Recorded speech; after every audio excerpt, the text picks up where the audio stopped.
Hey guys, it's Sharon from Digital Nomad Quest. And this is Sean with Everything REI. And today we're going to go over how much we make on our Moldy House BRRRR project that we finally completed. Now, if you guys are new to this channel, welcome. I'm all about teaching y'all how to build passive income, become financially free, and design your best life. So if you guys are interested in that, make sure to subscribe and hit the bell button to be notified of my latest videos. Make sure to subscribe to Sean's channel where he talks all about real estate investing. So if you guys have been following along our Moldy House project, I think I made like 3 videos already on this project. So if you guys have not seen that already, go ahead and check out our previous videos, and it goes over all of the process while we were doing it. We showed a picture of our cash out refinance check that we got, and as you can see, it's over $237,000 that we got back. And in the caption, I mentioned if you guys wanted to know more of the numbers, I'm going to make a video. So a lot of people were curious, so I decided to make this video today. This was the biggest check I've ever received. It was the second biggest check for you, right? Yeah. Second biggest because I flipped houses in the past. So it's really cool to see everything kind of pan out. We have been doing this project for what, 7 months or so. And this was my first BRRRR project. So it was really cool to see that it actually worked out. Now, if you guys don't know what BRRRR stands for, it is buy, rehab, rent, refinance, repeat. So we're going to cover the steps. We're going to talk about how we got this deal. Kind of wanted to do this overview and then go into how much we actually made from it. So first off, when we got this deal, I actually found this on a Facebook group. So I had been monitoring different Facebook groups, looking for deals, looking for connections. And essentially we found this Moldy House project. We put in an offer actually at $125,000. We thought it was a very good price for the area, but it was definitely really moldy inside. The pictures looked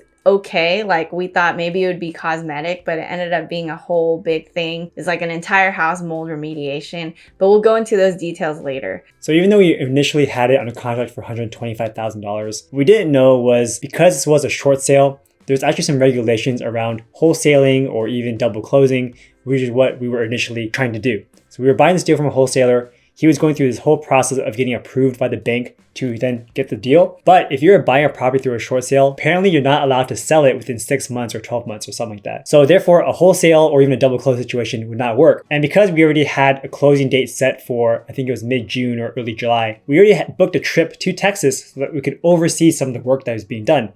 You know, we could film some content, show it on our YouTube channels. Unfortunately, because of this whole mix-up about not knowing about short sales and wasting time, we then talked to the wholesaler and said, look, we spent all this money to travel here, and because of what you did, you're basically wasting your time, so can we please have a deduction in the price? Eventually he said, you know what, $5,000 is not a big deal. Like, sure, let's do more business together. Here's a reduction in price. And so we ended up buying it for $120,000. So now we completed the buy part, and then now let's talk about the renovations part. So because this was a moldy house, there were 2 steps actually. We were gonna remediate it, and then we're gonna renovate it. This was the first time we encountered a moldy house like this, so it was definitely very new to us. So as Sean mentioned, we actually flew over there. We were planning to oversee renovations at that time, but because of the delays, we actually decided to interview mold remediation companies as well as contractors. Sean took so many calls. I'm way more introverted. He's a lot more extroverted. So I kind of found the contact, and then he kind of spoke with them. We got referred to someone by our Airbnb host who basically gave us a quote around $22,000 to $23,000. So we ended up going with that. The quotes were varying a lot, like going from $25,000 to like $50,000. We were getting worried. We were worried that we were going to go over budget, but luckily, you know, the connections we made while we were out there really helped. So I'm glad we actually flew out there. We wanted to do things the right way because, you know, with a moldy house, you never know. You don't want the tenants to get sick or anything like that because of not doing the process right. That's why we got like a mold protocol. We got clearance and everything like that. So everything's safe. We spent a lot to make sure that it was going to be okay. Now it was $22,000 to $23,000, and then we had to renovate it. So we also interviewed contractors, and the contractor we found was actually through the Facebook group again. He was actually trying to bid against us, and we actually won the property. And we met up with him for lunch, and he was a great guy. He actually flips homes on top of being a contractor himself. So we actually ended up hiring him because in the future we could partner on projects. He decided to give us a really good rate. Essentially, remediation plus renovations ended up costing around $80,000. After hiring them, we had to kind of go back and forth with the contractor to kind of figure out paint colors we were going to use, flooring and everything like that. We were able to save some money by restoring cabinets. We also kind of looked at comps in the area to see like what design choices people made. Found out that carpet is very common in Texas, so we decided to do that. and that saved a lot of money as well. Chose a darker color because we thought it could last longer essentially. Now let's talk about financing real quick. So originally we were going to use a private money loan to purchase the property, but due to the shift in schedule of when we could actually close, our private money lender was actually going to Asia during that time, so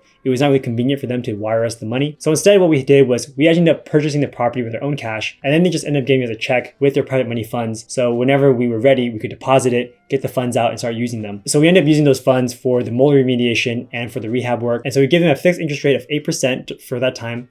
And because the project took 7 months or so, then by the time we paid them back, we basically gave them 7 months worth of interest plus their original principal back. Now we covered renovations. Let's talk about the rent process. So then the property is all done. You can see some of the pictures here. And I actually have 2 properties in the area where I work with 2 different property management companies to manage my properties. Now, since I already had those contacts, I decided to contact one of them to help manage this moldy house project. So initially when we went into this project, we thought, okay, maybe $2,000 in rent. The property appreciated a lot over time.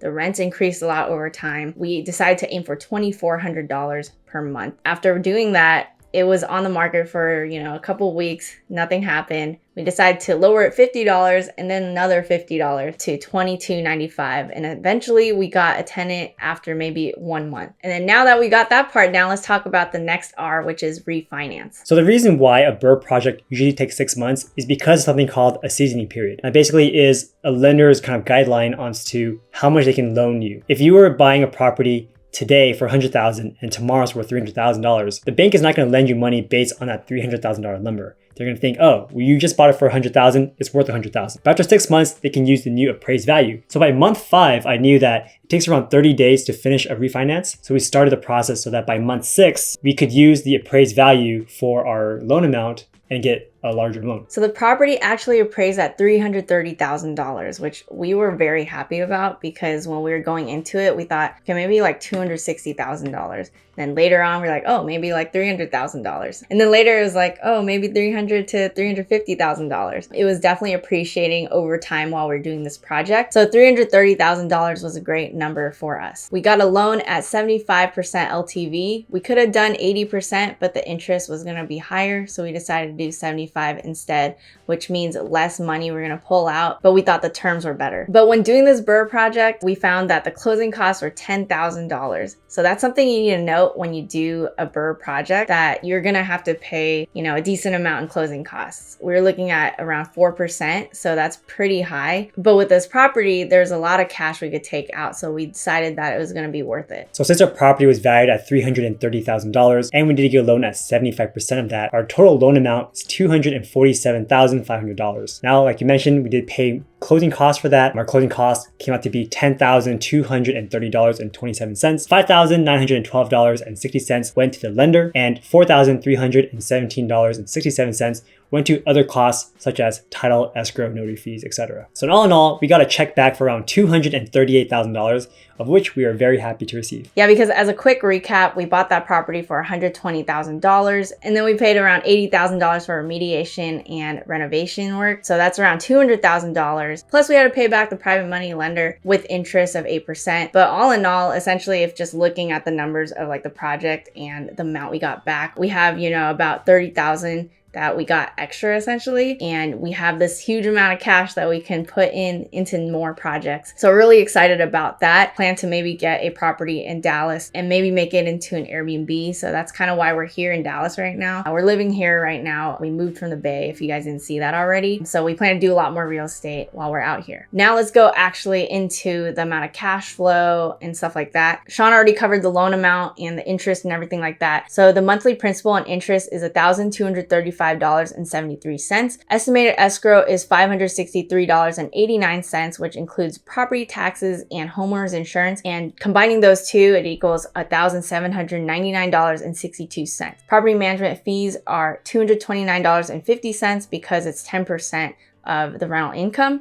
HOA is about $20 a month. So we actually pay HOA for this. So total of that is about $2,049.12. But as you know, I always like to allot 10% for repairs and vacancies. So that's about $2,278.62 when adding that 10%. So as you can see, we're basically break even. That's very close to that $2,295 per month amount. But the reasoning behind this is that we decided that this property will probably appreciate over time. The rents will probably appreciate over time. Yeah, so basically what this means is we actually own this rental property that's cash flow is basically break even, but we have none of our own money into it. So it basically has infinite returns. So again, as the years go by, as the rents continue to go up, then we will start getting more and more cash flow. But again, we could have actually made this property cash flow more if we decided to get a lower loan amount. But that being said, we know how expensive and how time-consuming cash out refis are. So when you do it, for us, honestly, it's best to just pull out as much as you can, because at the end of the day, having more liquidity and more cash in our pockets is really good. Yeah, and we're going to use that a lot for future projects. So we decided to get more out for this project. Our other passive income from other rental properties can compensate for the lack of rents we get from this one. So overall, I thought we did a really great job on this project. We got a lot of cash back out. We got equity. So I'm very happy with how everything turned out, because honestly, it was a huge learning experience for me. It was my first BRRRR project. What did you think about it? Yeah, I think probably the biggest challenge is normally for these out-of-state rental properties, we relied on our property managers to take care of everything. But for this particular one, because it was so much work, we actually stepped in and we found our own GC, we found our own MOLDY remediation companies. And so that was actually a lot of fun and a huge learning experience. Yeah, like moving forward, I can see us kind of meeting a lot more contractors, a lot more agents, and all these different players. And that's really important if you're trying to build your real estate business. So that's kind of what we're gonna do. But overall, like I mentioned, I'm just shocked at how smoothly, I guess, everything went. Even though we did have a lot of these roadblocks, I did mention stuff like quotes being higher and things like that. But I think we're very good at kind of navigating and overcoming challenges. Not to say that like we can always, do this and get a slam dunk deal all the time, but I'm just happy that we're good at being creative when things get harder. Very happy with this experience. Even if things didn't turn out well, it would have been a great learning experience for me, because you don't learn everything by just reading. You have to actually like experience it to really understand things a lot more. Let me know what you guys think about this project. Let me know if you guys would have taken less money out or what you guys would have done in our scenario. And if you guys like this episode, make sure to smash the like button, subscribe, hit the bell button to be notified of my latest videos, and make sure to subscribe to Sean's channel where he talks all about real estate investing. And we'll see you guys in the next one.